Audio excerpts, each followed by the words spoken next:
बड़ी खबर, दूसरे चरण में गजब हो गया, बम्पर वोटिंग हुई है। बाड़मेर में सबसे ज्यादा मतदान। इन 13 सीटों पर शाम 5 बजे तक ही 59.19% वोटिंग हो गई थी। यह वोटिंग पहले चरण से ज्यादा है और देश की सबसे हॉट सीट बनी हुई है बाड़मेर सीट। इस बार यहाँ पर 5 बजे तक ही 70% मतदान पूरा हो चुका था और लोगों में जबरदस्त उत्साह देखने को मिला। सबसे पहले तो 5 बजे तक का यह मतदान प्रतिशत देखिए। जैसलमेर बाड़मेर में ही नहीं बल्कि बांसवाड़ा, चित्तौड़गढ़, कोटा, जोधपुर सभी जगहों पर अच्छा मतदान हुआ है। और शाम को जब 7-8 बजे तक फाइनल रिपोर्ट जारी होगी कि इन सीटों में कितना मतदान प्रतिशत हुआ है, तो अनुमान है कि 70% मतदान रह सकता है, जो पहले चरण से काफी अच्छा है। पहले चरण में वोट कम गिरे थे, इस वजह से नेताओं की नींदें उड़ी हुई थी और अब दूसरे चरण में बम्पर वोटिंग ने भी कई नेताओं के होश उड़ा दिए हैं। राजस्थान चुनाव में पहले चरण के बाद दूसरे चरण की सीटों पर भी फलोदी सट्टा बाजार के सटोरियों की आज विशेष नजर थी। फलोदी वालों ने दूसरे चरण के बाद भी ताजा भाव जारी कर दिए हैं, जिसकी वजह से कई नेताओं की चिंताएं बढ़ गई है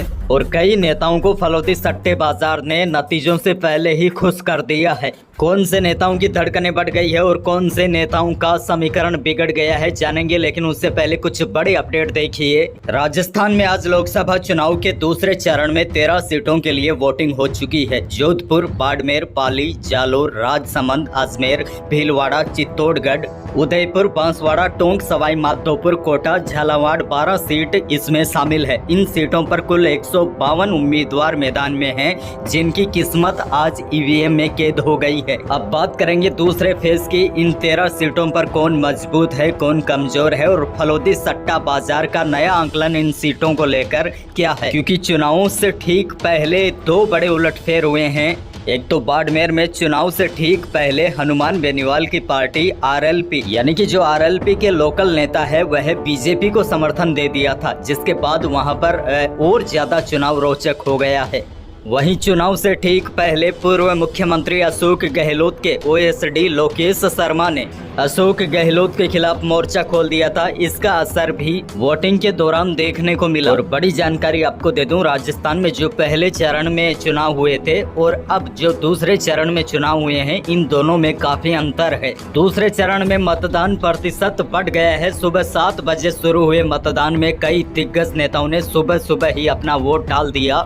जो पहले चरण में वोटरों में सुस्ती थी, वह दूसरे चरण में बिल्कुल नहीं दिखाई दी। हालांकि ज्यादा अच्छा मतदान प्रतिशत तो नहीं रहा है, लेकिन फिर भी पहले चरण से ठीक है। तो अब इन 13 सीटों पर मुकाबला बेहद रोचक हो गया है। चलिए जानते हैं फलोदी सट्टा बाजार 13 सीटों पर किसकी स्थिति मजबूत बता रहा है और किसकी स्थिति कमजोर। फलोदी सट्टा बाजार के अनुसार जोधपुर लोकसभा सीट की बात करें तो भाजपा के गजेंद्र सिंह शेखावत के भाव 30 से 35 पैसे हैं और कांग्रेस के करण सिंह उचियारडा का भाव 1 रुपया, यानी कि यहाँ पर भाजपा के गजेंद्र सिंह शेखावत मजबूत है। झालावाड़ सीट की बात करें तो यहाँ पर पूर्व सीएम वसुंधरा राजे के बेटे दुष्यंत सिंह और पूर्व मंत्री की पत्नी मैदान में है। झालावाड़ में फलोदी सट्टा बाजार के सटोरियों ने दावा किया है कि यह सीट बीजेपी के खाते में जा सकती है। राजस्थान की सबसे हॉट सीट बाड़मेर की बात करें तो यहाँ रविंद्र सिंह भाटी, कैलाश चौधरी, उम्मेदराम बेनीवाल के बीच त्रिकोणीय मुकाबला है। और दूसरे फेज में बाड़मेर लोकसभा सीट पर जिस हिसाब से वोट पड़े हैं, उस हिसाब को देखकर अब फलोदी सट्टा बाजार के सटोरियों ने तीनों के भाव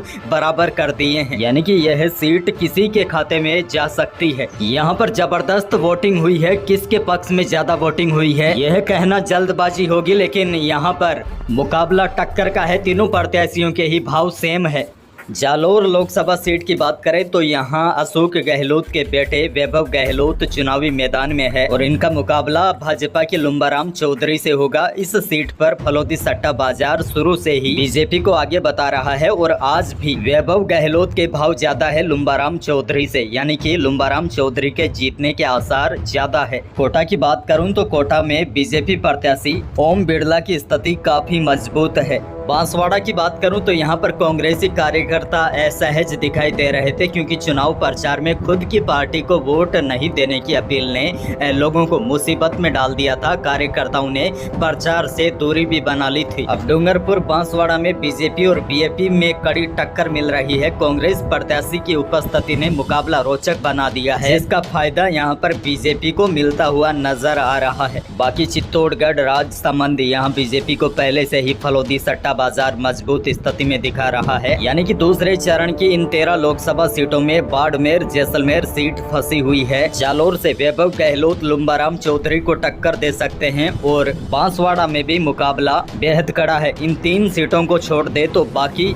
दूसरे चरण की 10 सीटों पर बीजेपी की स्थिति मजबूत बताई जा रही है। यह दावा मेरा नहीं है बल्कि फलोदी के सटोरियों का है। बाकी फाइनल स्थिति का पता 4 जून को ही चल पाएगा कि राजस्थान में अब की बार ऊंट किस करवट बैठता है। अब देखिए, पूरी 25 लोकसभा सीटों पर चर्चा करें तो जो 19 अप्रैल को चुनाव हुए थे पहले चरण की 12 लोकसभा सीटों पर, वहां पर उस समय कांग्रेस का उत्साह बढ़ा हुआ था, क्योंकि एक तो कम वोटिंग हुई थी और माना जाता है जब भी कम वोटिंग होती है तो नुकसान सत्ताधारी पार्टी को ही होता है। तो जो 12 लोकसभा सीटों पर पहले चरण में चुनाव हुए थे उस समय चूरू झुंझुनू सीट पर कांग्रेस का पलड़ा भारी था और अब भी भारी है, जबकि गंगानगर, बीकानेर, जयपुर ग्रामीण, भरतपुर यहाँ पर भाजपा के स्पष्ट भाव है। वहीं नागौर में मुकाबला टक्कर का बताया जा रहा था। लेकिन दूसरे चरण के जो चुनाव हुए है और जो बम्पर वोटिंग हुई है, जिसके बाद पूरी 25 लोकसभा सीटों पर ही राजस्थान में एक बार के लिए समीकरण बदल गया है। अब देखिए, फाइनल चर्चा का निचोड़ निकालते हैं। 25 लोकसभा सीटों पर चुनाव संपन्न हो चुके हैं। इन 25 में से 7 सीटें ऐसी है जो बीजेपी के लिए सीधी चुनौती है, यानी कि बीजेपी के लिए यहाँ पर चुनाव जीतना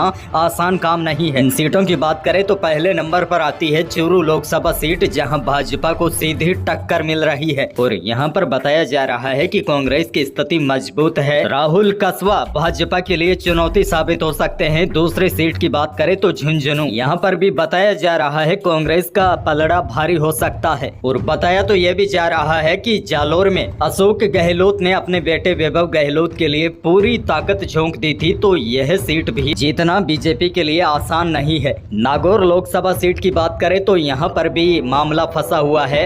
यहाँ कांग्रेस और आरएलपी का गठबंधन है। हनुमान बेनीवाल ज्योति मिर्धा को सीधी चुनौती दे रहे हैं। ज्योति मिर्धा के लिए भी यह सीट निकालना उतना आसान नहीं है। और बाड़मेर जैसलमेर लोकसभा सीट की बात करें जो सबसे हॉट सीट है, यहाँ तो मामला सबसे बुरी तरीके से अटका हुआ है। इस सीट पर चुनाव जीतना तो बीजेपी और कांग्रेस दोनों के लिए ही बहुत बड़ी चुनौती है। यहाँ पर सीधा त्रिकोणीय मुकाबला है। रविंद्र सिंह भाटी मैदान में है, जिस वजह से इस सीट पर कुछ भी कहना अभी जल्दबाजी ही होगी। तो देखिए, आपको बता दूं यह फाइनल सर्वे नहीं है, यह तो एक चर्चा है जो मीडिया में हो रही है, सटोरियों के बीच हो रही है। अंतिम फैसला 4 जून को ही होगा। और जैसा कि मैं आपको हर बार बताता हूं, 4 जून को जो फैसला आएगा वह वाकई में चौंकाने वाला आएगा और जो नतीजे आएंगे वह सबको हैरान कर सकते हैं। हो सकता है कांग्रेस के खाते में अब की बार कई सारी सीटें जा सकती है और यह भी हो सकता है अब की बार बीजेपी के खाते में पूरी की पूरी 25 सीटें भी आ सकती है।